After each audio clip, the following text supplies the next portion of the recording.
James Taylor Biography. 1948.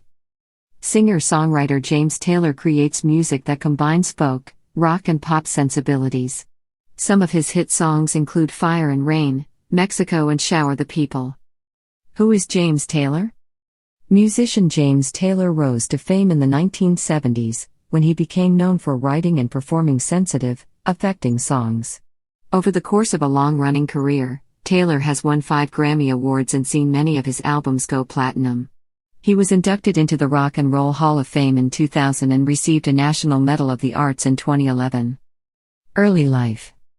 James Vernon Taylor was born on March 12, 1948, in Boston, Massachusetts. At the age of 3, he moved with his family to North Carolina, where he lived for the rest of his childhood, though his well-off family usually spent summers on Martha's Vineyard, off the coast of Massachusetts. Taylor's mother had studied singing, and Taylor, like all of her children, was also musically inclined. Initially a cellist, he began to play the guitar when he was around 12 years old. Beginnings of musical career. In 1965, Taylor committed himself to McLean Psychiatric Hospital in Massachusetts. During his stay there, he honed his songwriting skills.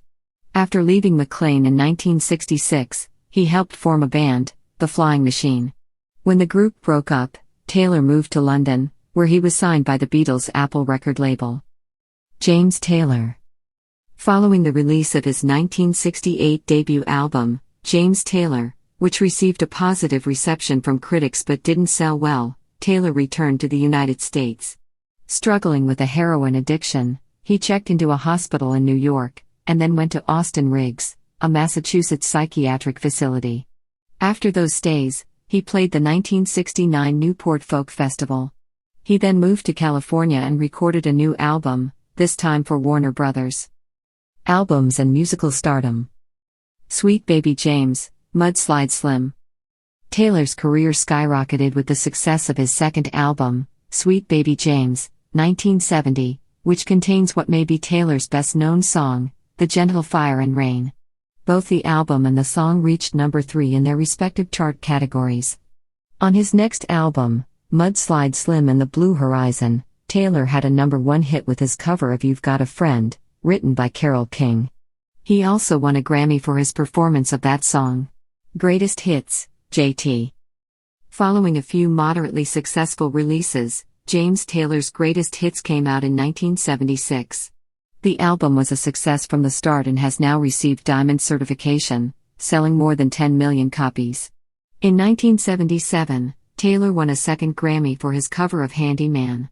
It was from the first album he recorded for Columbia, the multi-platinum selling JT. Hourglass.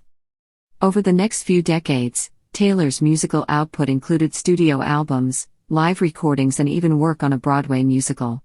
Hourglass, 1997, won the Grammy for Best Pop Album. Taylor won Grammys in 2001 and 2003 as well.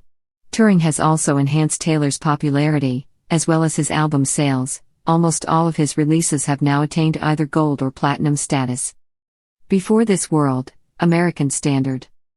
In June 2015, Taylor released his first album of original material in 13 years with Before This World. After a half-century in the music business, it became his first album to top the Billboard 200 chart. He followed with interpretations of classics like My Blue Heaven and Moon River for his next studio release, 2020's American Standard. Personal life and activism. Taylor has been sober since 1984. After 2 failed marriages, to Carly Simon from 1972 to 1983, and to Catherine Walker from 1985 to 1996, he wed Carolyn Smedvig in 2001. Throughout his career, Taylor, who is proudly liberal, has offered his support to causes and people he believes in. He has given concerts for politicians such as George McGovern, Barack Obama and Elizabeth Warren, and was a staunch opponent of Jesse Helms. Taylor has also appeared at numerous benefit concerts, including one to raise funds for victims of the 2013 Boston Marathon bombings. Honors. In 2000, Taylor was inducted into both the Rock and Roll Hall of Fame and the Songwriters Hall of Fame. He received a National Medal of the Arts in 2011 and was designated a Chevalier of the Order of Arts and Letters by the French government in 2012. In November 2015, he was honored with the Presidential Medal of Freedom, and in December 2016 he was celebrated at the 39th Kennedy Center Honors. Perhaps most important, Taylor continues to be esteemed as a songwriter and performer whose work speaks to people's inner emotional lives.